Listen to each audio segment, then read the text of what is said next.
प्यारे बच्चों, good morning. 10th class की हिंदी मीडियम साइंस में आप सभी का स्वागत है। आज हम लेसन 6 का रिवीजन करेंगे। ठीक है, लेसन 6 का रिवीजन करेंगे जिसका नाम है जैव प्रक्रम। ये जैव प्रक्रम क्या है? ये हमारे शरीर में होने वाली कुछ प्रक्रियाएं हैं जो हमारे अंदर जीवन का संचार करती हैं। यानी कि हमारे अंदर जीवन है, उसको दिखाने के लिए, उस जीवन को रन अप करने के लिए कुछ प्रक्रियाएं हैं जो आवश्यक हैं, वो इसमें लेसन में पढ़ने जा रहे हैं। ये सभी प्रकार के छोटे बड़े जीवों में और सभी नर मादाओं सभी में ये संचालित होती हैं। ठीक है बेटा, तो किसी जीव में ये काफ़ी जटिल स्तर पर हैं, किसी जीव में ये सरल स्तर पर हैं, लेकिन परिघटित सभी होती हैं। ठीक है बेटा, तो सबसे पहला जो हमारा है इसमें टॉपिक है वो है पोषण। तो पोषण क्या है बेटा? भोजन ग्रहण करने की प्रक्रिया। ठीक है, अपना जो कच्चा पदार्थ है विकास के लिखा ना इसने, वृद्धि, विकास, प्रोटीन निर्माण आदि के लिए हम बाहर से जो भी पदार्थ खाते हैं, जो ऊर्जा का स्रोत है वह भोजन कहलाता है। सजीव अपना भोजन कैसे प्राप्त करते हैं बेटा? तो अलग अलग विधियां हैं प्राप्त करने की। कुछ कार्बनिक स्रोतों से कार्बन डाइऑक्साइड और जल के रूप में प्राप्त करते हैं। जो सपोषी हैं वे अपना भोजन स्वयं बनाते हैं। कौन कौन से हैं? पौधे और जीवाणु हैं। अन्य जीव जो क्या करते हैं बेटा? इन स्वपोषियों द्वारा बने बनाए भोजन का प्रयोग करते हैं। फिर उस भोजन को सरल पदार्थों में तोड़ने के लिए एंजाइम का प्रयोग करते हैं। ठीक है बेटा, हमारे शरीर में एंजाइम है ना। ठीक है, अतः विषमपोषी अपने जीवन के लिए प्रत्यक्ष या अप्रत्यक्ष रूप से स्वपोषी पर आश्रित होते हैं। जंतु और कवक इसी प्रकार के विषमपोषी जीवों में सम्मिलित हैं। स्वपोषी पोषण क्या होता है? स्वपोषी जीव की कार्बन और ऊर्जा की आवश्यकताएं प्रकाश संश्लेषण द्वारा पूरी होती हैं। यह वह प्रक्रम है जिसमें स्वपोषी बाहर से लिए पदार्थों को ऊर्जा संचित रूप में परिवर्तित कर देता है। ये पदार्थ कार्बन डाइऑक्साइड और जल के रूप में लिए जाते हैं, जो सूर्य के प्रकाश और क्लोरोफिल की उपस्थिति में कार्बोहाइड्रेट में परिवर्तित कर दिए जाते हैं। कार्बोहाइड्रेट पौधों को ऊर्जा प्रदान करने में प्रयुक्त होते हैं। अगले अनुभाग में हम अध्ययन करेंगे कि यह कैसे होता है। जो कार्बोहाइड्रेट तुरंत प्रयुक्त नहीं होते, उन्हें मंड के रूप में संचित कर लिया जाता है। यह रक्षित आंतरिक ऊर्जा की तरह कार्य करता है और पौधे द्वारा आवश्यकता अनुसार उपयोग कर लिया जाता है। कुछ इसी तरह की प्रक्रिया हमारे अंदर देखी जाती है। हमारे द्वारा खाए गए भोजन से उत्पन्न ऊर्जा का कुछ भाग हमारे शरीर में ग्लाइकोजन के रूप में संचित हो जाता है। ठीक है बेटा, तो यहाँ पर आपने बात नोट करनी है कि पौधों में देखो, जो कार्बोहाइड्रेट तुरंत प्रयुक्त नहीं होते, उन्हें मंड के रूप में संचित कर लिया जाता है। यानी कि पौधों का जो संचित भोजन है, स्टोर्ड फूड है, उसका नाम क्या है बेटा? मंड है।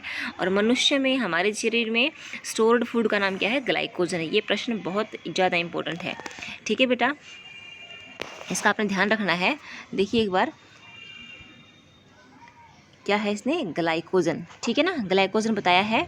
हमारे शरीर में ग्लाइकोजन इसका प्रमुख एक पदार्थ है जो कि हम अपने शरीर में भंडारित करते हैं।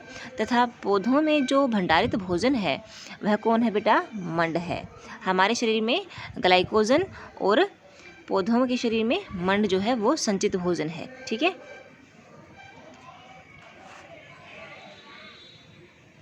आगे देखिए।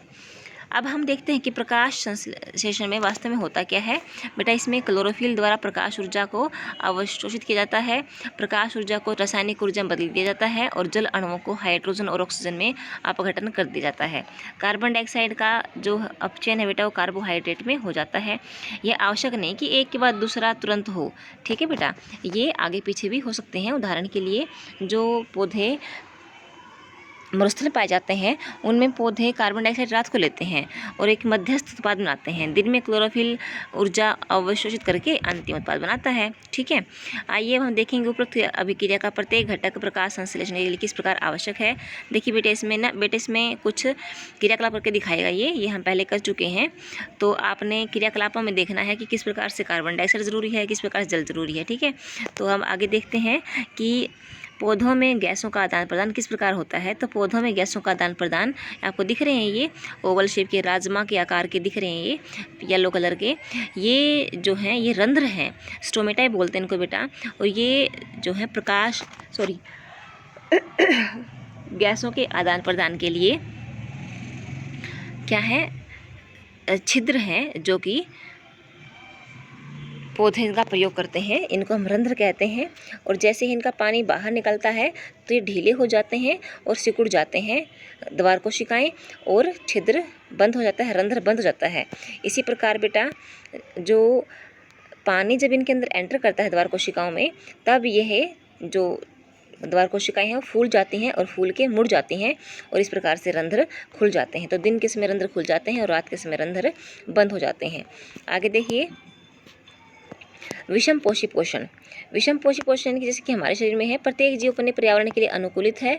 भोजन की स्वरूप उपलब्धता के आधार पर पोषण की विधि विभिन्न प्रकार की हो सकती है। इसके अतिरिक्त यह जीव के भोजन ग्रहण करने के ढंग पर भी निर्भर करती है। उदाहरण के लिए यदि भोजन अचल स्रोत है ना, जैसे कि घास वगैरह है, तो हिरण गतिशील हैं।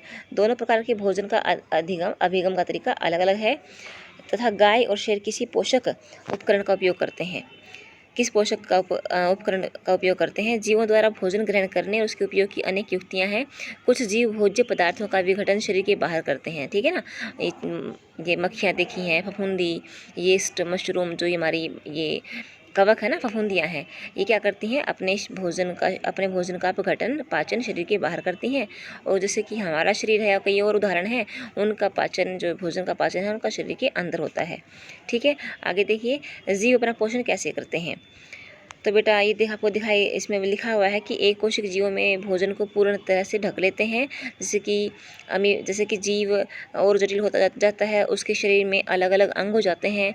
अमीबा कोशिका की सतह से उंगलियों जैसी अस्थायी प्रवर्ध बनाता है और उनकी सहायता से भोजन को अंदर निगल लेता है, ठीक है। तथा संग्रहित होकर रिक्तिका बनाते हैं। खाद्य रिक्तिका के अंदर जटिल पदार्थों का विघटन सरल पदार्थों में किया जाता है और वे कोशिका द्रव्य में विस्तृत हो जाते हैं। बचा हुआ अपच पदार्थ कोशिका की सतह की ओर गति करता है तथा शरीर से बाहर फेंक दिया जाता है, ठीक है। पैरामीशियम भी एक कोशिकीय जीव है। इसकी कोशिका का एक निश्चित आकार होता है। भोजन एक विशिष्ट स्थान से ही ग्रहण किया जाता है। भोजन इस स्थान तक पक्षाभ की गति द्वारा पहुंचता है जो कोशिका को पूरी तरह से ढके होते हैं। मनुष्य में पोषण। आहार नाल जो है बेटा, ये हम कल पढ़ेंगे। यहाँ से आपने इसका ये डायग्राम जो है ये अच्छे से लर्न कर लेना है, क्योंकि बेटा डायग्राम समझ में आ जाता है ना, तो आपको अपने आप थोड़ी समझ में आ जाएगी, ठीक है बेटा। तो आपने यहाँ तक पढ़ कर आना है, जीव अपना पोषण कैसे प्राप्त करते हैं। तो इसी तरह थैंक यू और ऑल द बेस्ट।